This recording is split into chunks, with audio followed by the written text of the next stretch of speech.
This is the Georgia Farm Monitor. Since 1966, your source for state and national agribusiness news, and features for farmers and consumers about Georgia's #1 industry, agriculture. The Georgia Farm Monitor is produced by the state's largest general farm organization, the Georgia Farm Bureau. Now, here are your hosts, Ray DeLessio and Kenny Burgamy. Hi there, come on in. Welcome you to another edition of the Farm Monitor. As always, our home is your home. I'm Ray DeLessio. And I'm Kenny Burgamy. That's right. Sit back, enjoy all the stories and information we're about to pass along to you. Coming up, it's a relatively new crop in Georgia, but gaining in popularity. John Holcomb talks to one of the state's largest citrus growers about the pros and cons of producing citrus. Also on the program, Say Cheese, how this Thomasville couple fulfilled a dream of turning the family's dairy operation into a renowned award-winning cheese distributor. Plus, hey everybody, Ranger Nick, I'm telling you what, things aren't going to be hawkward at all this month. I'm exploring falconry and how hawks and falcons are used in hunting in Georgia. It's all that and so much more starts right now on the Georgia Farm Monitor. Here in Georgia, we're known for our peaches, pecans, and peanuts, but there's a relatively new crop joining the list, and that's citrus. In the past few years, it's really taken off, and one grower in Bulloch County has had great success with a variety of mandarins. John Holcomb explains. We're definitely not known for our citrus crops here in Georgia, but as the old saying goes, times, they are a-changing. And in the forefront of that change is Mr. Joe Franklin, who owns and operates Franklin Citrus in Statesboro. He is the largest citrus producer in the state and, shockingly, has only been in the business for just a few years. I was on a fishing trip to Louisiana in 2009, and it was in the fall of the year, and we kept seeing these roadside stands with satsumas, you know, and these guys were selling them out of the back of pickup trucks, and we didn't know what they were. So we stopped and got some satsumas, and I mean, they were just absolutely delicious. Best piece of citrus I ever had. So I looked into it a little further, investigated, and talked to some people in Louisiana. And in 2010, I bought my first 200 trees and brought them back to Bulloch County. Franklin started out growing those satsumas, which we showed our last visit out to his farm. Since then, he has added a couple more varieties, the newest of which is a seedless kishu, or Georgia Kiss as he has named them, a variety of mandarin that Franklin is very proud of, that he first planted back in 2015. The Georgia Kiss is it's a seedless mandarin, doesn't have any seeds in it whatsoever. It's very easy to peel, and we cut it with the stem and leaf so it makes an attractive piece of fruit. The recent success with Georgia growing citrus is due in part to the climate we have, one that is not too cold, but also is cool enough in peak growing periods. We've got good weather for it. You gotta have ideal temperatures. You need some cool temperatures, but once you start getting into the teens, you can run into some winter injury on the trees. The coolness that we get seems to be good for that flavor that the consumer is looking for. And with the issues that they're having in Florida right now, we're hoping to get into that market. Those issues he mentioned in Florida? Greening, a disease that is caused by a bacterium. As shown in these images, the disease damages the fruit and harms the tree, which has caused millions of trees to be lost. That is part of the reason why the market for citrus is doing so well in Georgia, along with some other opportunities for growers. Growers of citrus are hopefully going to be able to have some avenues, some additional avenues to move product. Farm to school is one big avenue that we're looking at. There's a good many state farmers markets that's doing very well. Also, some of your local grocery stores are going to be opportunities once we get enough product in place. Citrus has become such a big interest in the past few years, it has caused quite a demand for trees. Because of the interest in it, there's several nurseries that are going to ramp up production and get trees to those that need them. We're looking forward to next year to being a big year for us and really getting our product out to the public, you know, so we can get a lot of recognition and get people to enjoy Georgia citrus. As of right now, there's a little more than 300 acres of citrus planted in the state of Georgia. And, of course, that is only expected to grow in the next few years. Reporting in Statesboro for the Georgia Farm Monitor, I'm John Holcomb. Well, meantime, whether you're buying jeans, bed sheets, or even bath towels, you're guaranteed to get a high-quality product thanks in large part to your local cotton classing office. Damon Jones gives you a behind-the-scenes look at how the cotton is graded and what it means for the growers and consumers. With Hurricane Irma blowing through South Georgia just weeks before harvesting season, causing damage to some fields like this, it was a challenging year for cotton growers. However, while the quantity might be a little down, the quality is not. The quality of the crop is looking real good. We're having a little issue with some extraneous matter. Bark seemed to be a little bit high this season, but overall the quality is at least equal to a little bit better in areas than last season. And that quality is determined in classing offices just like this all around the Southeast, as hundreds of bags of cotton come through the doors each and every day. Those samples go through rigorous testing by both highly calibrated machines and well-trained graders. And the operators, HVI operators, actually take each sample out and they process it across an HVI line, which is a high-volume instrument machine. They test it for 10 different quality measurements, establish those classification for those, and then they send it back to a cotton classer. The cotton classer actually opens it up, look through both sides of the sample and see if it's got anything forward to the cotton lint. It takes this long process to determine the exact quality of the cotton based on a number of different factors. When they classifying the cotton, they're doing color, and the color is broken down in two parts, RD and plus B. And we got a camera that's coloring all four sides of that sample. And then they're doing the length, strength, uniformity. That's testing how strong the fibers are, how uniform the fibers are. And all that information is collected and is sent out to the producer or the gin or agent, and then they can market that cotton. And that's the main benefit this operation provides for the producers, as it allows them to receive government loans while also setting the price for their product. In order for it to get in the government loan, 99% of it have to be USDA graded. So we grade it in order to provide an unbiased classification to it for the cotton industry, to market that cotton. If they get premium cotton, then they're going to get, top-notch money. If they get discount cotton, it's going to be subtracted off of that. So if they get a 51, then that's going to be a discount. It also provides a peace of mind for the consumers as well, as they are guaranteed the highest quality cotton on the market. And they can be assured of this, as each of these bags have gone through this thorough inspection. For the consumers, that making sure that they get top quality stuff when they purchase it, certain jeans or clothing, what have you. The grade is used in the marketing of the cotton. Reporting from Macon, I'm Damon Jones for the Georgia Farm Monitor. Hey everybody, coming up next, while the Atlanta Falcons hunt their way back to the Super Bowl, I'm hanging out in Statesboro with Allie the Harris Hawk and some Falcons down here who are doing some hunting. That's after the break.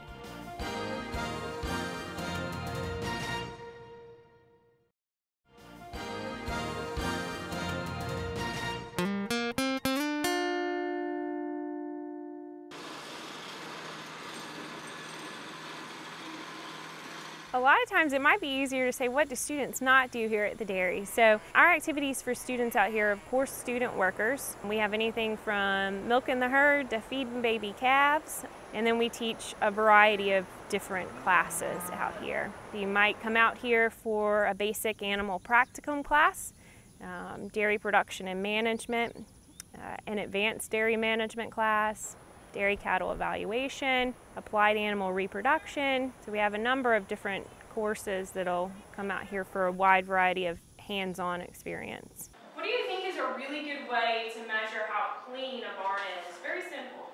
Look at the cows.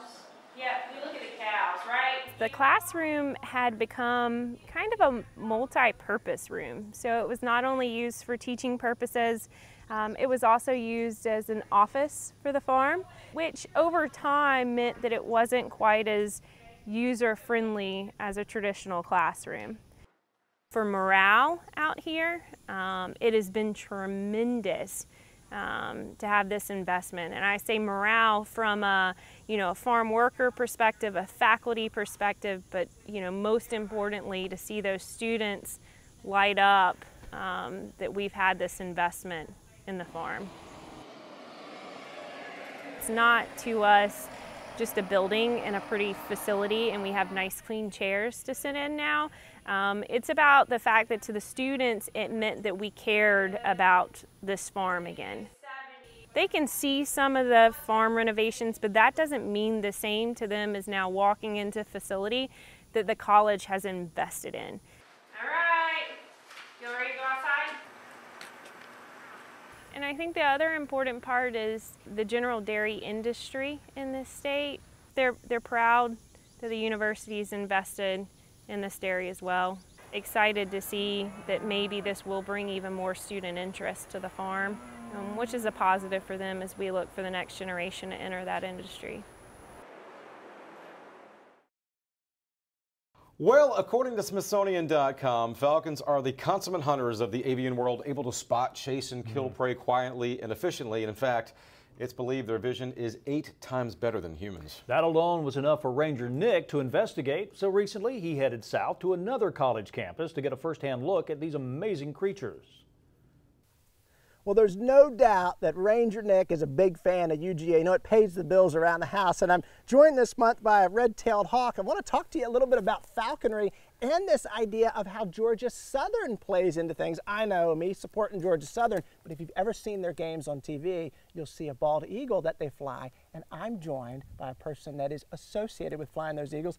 Adam Hine, good to see you today. Good to see you as well. Thanks for being with us. Yeah, you're very welcome. Adam's a professional falconer. I want to show the folks at home this month about this art of falconry, and I'm joined by Lady Bird here, this red-tailed hawk. Right. She's sitting here on my glove. She's got a hood on her head there. Adam, I assume you've been around this your whole life. I have. Grew up around this with your family. Talk to us about that hood and a little bit about how Lady Bird might be trained to go out and hunt through the art of falconry. So the hood is used to calm the bird. You know, the birds of prey have an incredible sense of eyesight, and all that commotion here with cameras in their face, people they've just met, might be a little stressful. Yeah.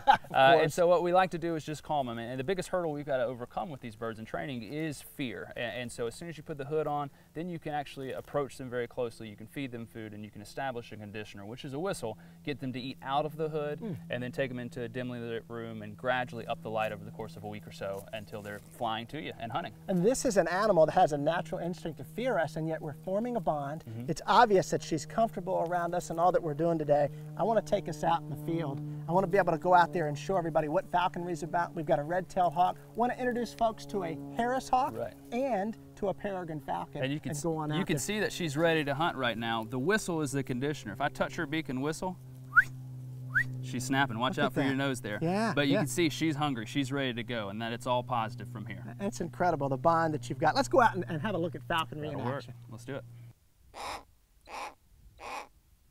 So Adam shared with us some of the techniques he uses to train birds of prey like this Harris hawk. This is Allie. We're about to see how Allie and Adam work together to go find some food out in the forest. So Adam, if it's okay with you, I'm going to ask you to go ahead and let her work. Let's see how this works. Sounds good.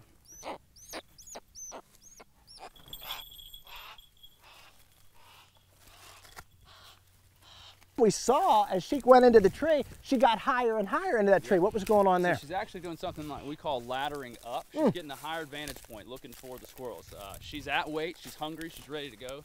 And as we keep walking away from her, she should start to follow and look for the squirrels. Excellent. Trained and knows exactly what to do. We're going to head off into the woods and see if Allie follows us and see if, here she comes now. There she goes. Yeah, girly. Yeah, so it looks like Allie might be on to something up in the tree there. Something's going on. She's landed up there. Adam, you see her? I hear her with a bell. Yep, she's a couple trees over. She looks like she might have engaged a squirrel before we got a chance to move it for her. All right, all right. That's what an experienced bird will do for you. Doesn't even need us. Take us out of a job. That's okay. Yeah, we're on her terms right now. We're not. This is ho, squirrel going up right next to her, guys. Yeah. Oh, yep, she just stuck a foot. There's squirrel's coming out the bottom, guys. Coming down. So I'm going to walk to the tree, guys, just to keep it from getting to the ground into the thick cover. Squirrel on the ground. Ho, ho. Boom, missed it. Wow. Took a shot on it. Squirrel's going back up. All right, so a little play-by-play here, Adam. So we got out of the woods, had Allie the Harris hawk working in the woods there for a squirrel. Now out toward a soybean field. Shot some footage of a peregrine falcon.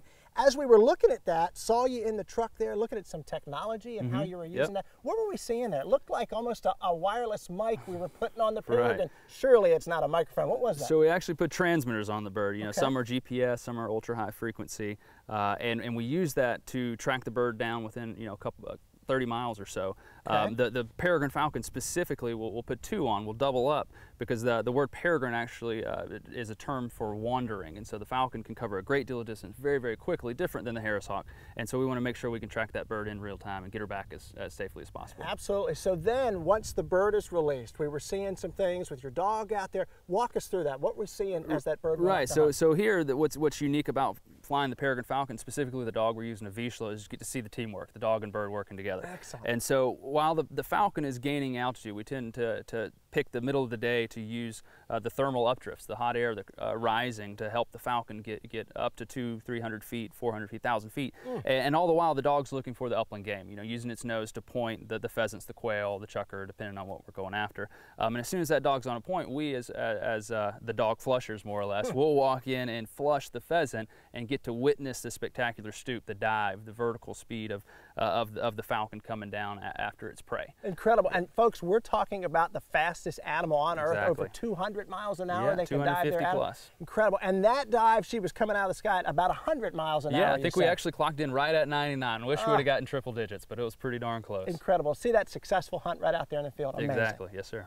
So we're back here at the training grounds. It has been an incredible day. Adam, thanks so much for hanging out with me. I want to tell the folks at home, if they have been inspired by this today and what they've seen, a couple things to keep in mind. One, they can learn more about falconry as a hobby and as a sport by going through Georgia Game Hawkers. Do a Google search on that and check that out to learn more about this and ethics and all that kind of stuff.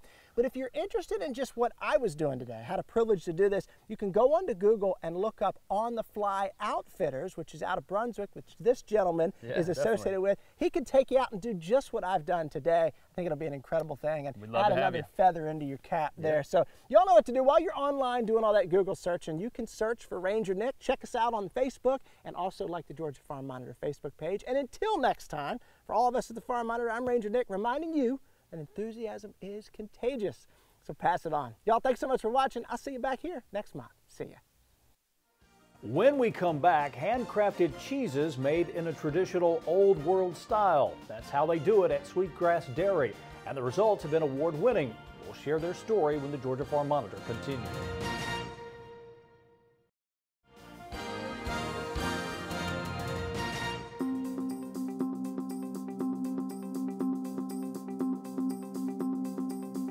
From cultivating cotton and peanuts to cultivating young minds, Wade Parker, winner of the 2017 D.W. Brooks Award for Excellence in Public Service Extension, has dedicated his 20-year career with University of Georgia Cooperative Extension to helping Georgians build a brighter future. Parker, who now serves as Agriculture and Natural Resources Program Development Coordinator for the Southeastern District, joined UGA Extension in 1998 after graduating with a bachelor's degree in crop science from UGA. He worked in Mitchell and Jenkins counties until 2015, when he was hired to work with agents across southeast Georgia. Producers and Parker's colleagues can attest to his skill as an extension agent, but his professional composure while dealing with crises has made him invaluable within UGA Extension. Through drought and flood, Southeast Georgia farmers and his colleagues have depended on Parker's even-keeled approach to managing problems. Parker has been an advocate for on-farm research across Southeast Georgia and has worked with CAES researchers to produce studies that have literally changed the way Southeast Georgia farmers work and saved them hundreds of thousands of dollars. From variety trials to his work on southern corn rust, Parker works to find solutions for producers in southeastern Georgia. He has also used his extension expertise to impact the lives of farmers outside Georgia, volunteering to teach a farmer-to-farmer workshop in Haiti in 2012. As a 4-H youth development agent in Jenkins County, Parker used current events to inspire his students to become more involved in their communities. Parker's inventive programming and devotion to his field make him an asset to the state of Georgia and beyond.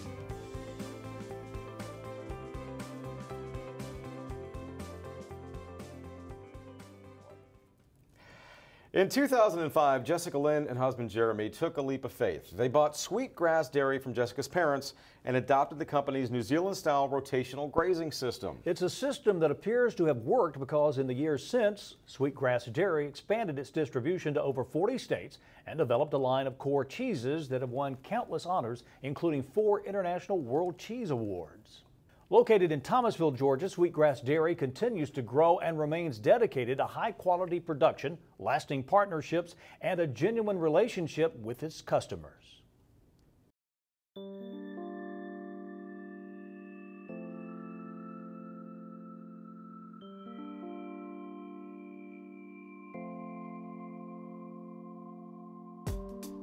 It wasn't just about cheese. We want people to ask more questions about how their vegetables are grown or how their meat, is raised or how their fish are caught. And we're just playing a very small role in this big movement of knowing where your food comes from.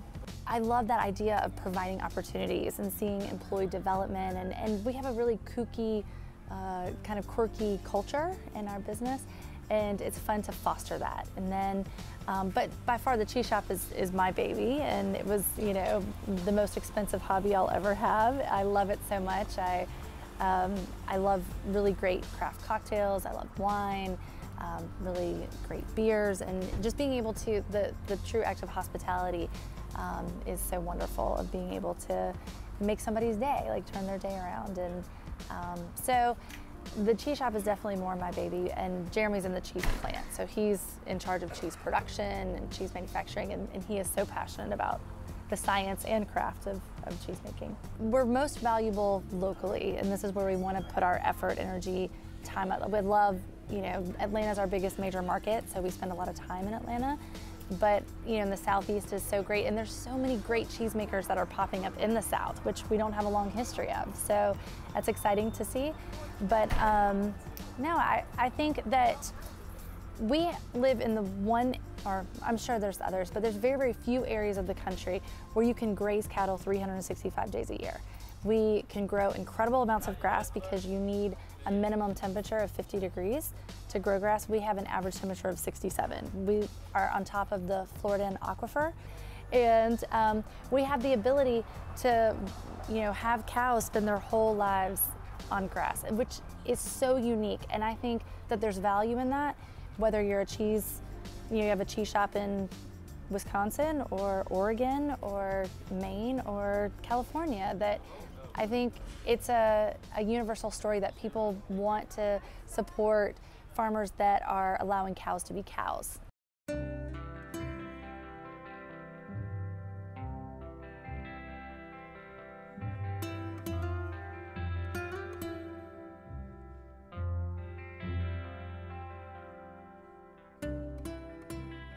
This is a big point of contention between Jeremy and I. He's happy you're not. Yes, because he's satisfied, yeah. Well, for him, it's the pursuit of perfection, of what he's doing in making cheeses, and he just got back from 2.5 weeks in France and cheese school, and it's so great to me to see him. We've won, gosh, over 30 national and international awards for cheese, and yet he's still out there doing these courses and trying to learn the chemistry and the microbiology of cheese making so that he can be better. And we do want to grow it. I want to offer more opportunities to our staff and our team, and I would love to see us be a national company. I want to be in all 50 states, and I think that right now we really focus a lot more in food service because this is our background and we know how to talk to chefs, and chefs are so fun to work with. But I think the next frontier for us is getting into more retail and getting in cheese counters, which has not been an easy thing to do.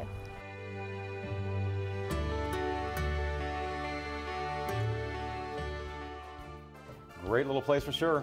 That's going to do it for this week's edition of the Georgia Farm Monitor. Now here's a reminder for all the latest ag info regarding food, great recipes, and what's happening down on the farm. Be sure and check out our Twitter, Facebook, and Pinterest pages.